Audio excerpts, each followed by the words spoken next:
سلسلہ سیفیہ کے ایک پیر صاحب نے مجھے پیر بنانے کا کہہ کر بیعت کیا تھا، اور بیعت ہوئی مجھے 10 سال کا عرصہ ہونے کو ہے۔ میں نے اپنی والد کی اجازت کے بغیر ادھر بیعت کی تھی۔ پہلے مجھے ان پیر صاحب سے اطمینان و سکون ملتا تھا، مگر اب ان کی طرف قلبی لگاؤ اور محبت نہیں رہی۔ اب میرا دل چاہتا ہے کہ میں بیعت توڑ دوں یا کسی اور جگہ بیعت ہو جاؤں، کیونکہ سلسلہ سیفیہ میں ہی بہت سی پیر صاحبان نے مریدوں کو پیر بنانے اور خلافت دینے کا لالچ دے کر بیعت کی ہے۔ میری رہنمائی فرمائے۔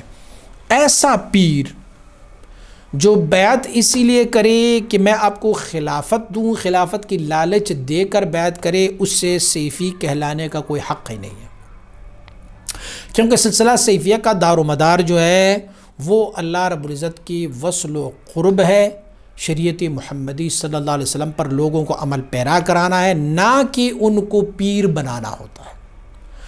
تو پیر کے لیے مرید کو اللہ تعالیٰ کے قرب اور وصل کا لالچ دینا چاہیے، یہ نہیں لالچ دینا چاہیے کہ میں تمہیں بیعت کروں گا، تو بھی پیر بنے گا، تو بھی لوگوں سے نذرانے وصول کرے گا، تو یہ تو فاسد ہو گیا، سارا معاملہ ہی خراب ہو گیا۔ تو آپ کو جو اطمینان قلب وہاں مل رہا تھا نا، وہ اس لیے مل رہا تھا کہ آپ کو یہ لالچ تھی کہ میں پیر بنوں گا، تو آپ کو ظاہری طور پر ایک اطمینان قلب مل رہا تھا، لیکن چونکہ 10 سال گزرنے کے بعد پھر آپ پیر نہیں بن سکے، تو اسی لیے آپ کا دل وہاں سے اچاٹ ہو گیا۔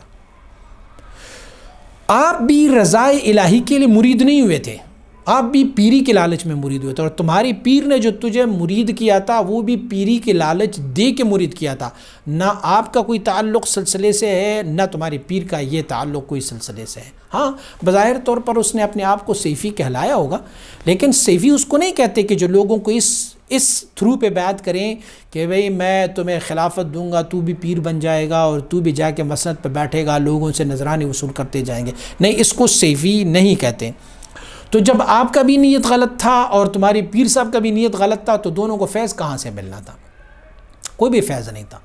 ظاہری طور پر آپ ان کی لالچ میں آئے اور کہ میں بھی پیر بنوں گا، تو جو بھی آپ کو اطمینان قلب شروع میں ملتا رہا وہ اسی وجہ سے ملتا رہا کہ میں جی یہ پیر بنوں گا، اور اب نہیں مل رہا تو پھر آپ کا اطمینان قلب بھی وہاں سے ختم ہو گیا۔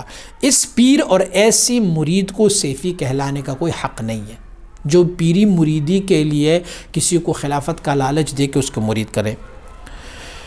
جس مریدی اور پیری میں رضا الہی، قرب الہی، شریعت و طریقت پہ استحکامات، محبت رسول صلی اللہ علیہ وسلم نہ ہو، تو وہ پیری اور مریدی باطل ہے۔ اس سے بہتر یہ ہے کہ آپ دنیاوی کوئی بزنس اور تجارت کرتے جائیں گے، وہ تمہارے لیے بہتر رہے گا۔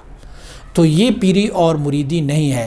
آپ کہتے ہیں میں کسی دوسری جگہ بیعت ہونے جا رہا ہوں، دل کرتا ہے، تو کسی دوسری جگہ بھی بیعت ہونے جائیں گے تو آپ کا مقصد رضا الہی، قرب الہی، وصل الہی، اس کے علاوہ محبت اور عشق مصطفیٰ، شریعت اور طریقت پر استقامت اور اس پر عمل کرنا ہوگا۔ بصورت دیگر اگر آپ پیر ہونے کے لالچ میں جائیں گے تو ظاہری طور پر آپ کو پیری مریدی تو مل جائے گی، وصل و قرب الہی سے آپ محروم رہیں گے۔